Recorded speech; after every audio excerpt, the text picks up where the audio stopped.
Alright, gearheads, let's dive into the nitty-gritty of how power gets from the engine to the wheels. Today, we're tackling the final drive system's chain, belt, and shaft. Each has its own personality, strengths, and quirks. So, buckle up, because we're about to break it all down in a fun, easy-to-digest way. First up, the chain drive. Think of it as the classic rebel of the group. You'll find this on a lot of motorcycles, and for good reason. Chains are relatively inexpensive, and they're seriously efficient at transferring power. They're also pretty lightweight, which is a bonus for performance. But, let's be real, chains aren't perfect. They need regular maintenance.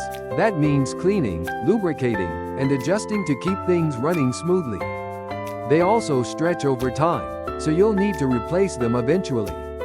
And, if you're not careful, they can be a bit messy with all that chain lube flying around. Still, chains offer a direct, raw feel. They're great for bikes where you want that immediate power delivery. Next, we have the belt drive.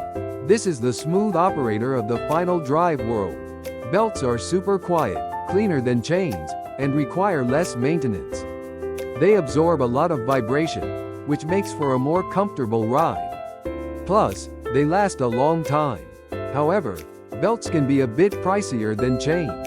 They're also a bit less efficient at transferring power, and they're more susceptible to damage from rocks or debris.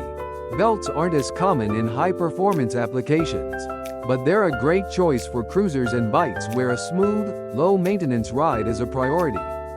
Finally, let's talk about the shaft drive. This is the luxury option. Shaft drives are known for their durability and low maintenance.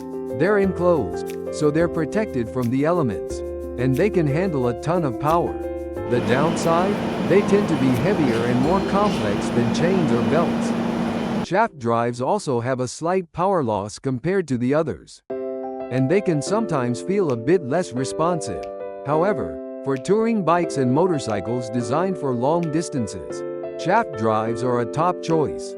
They offer reliability and peace of mind.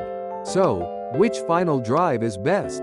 Well, it depends on what you're looking for. If you want affordability and direct power delivery, chain is your friend. If you value smoothness, quiet operation, and low maintenance, go for a belt. And, if you prioritize durability and minimal upkeep, a shaft drive is the way to go. No matter which you choose, remember that each final drive system has its own strengths and weaknesses.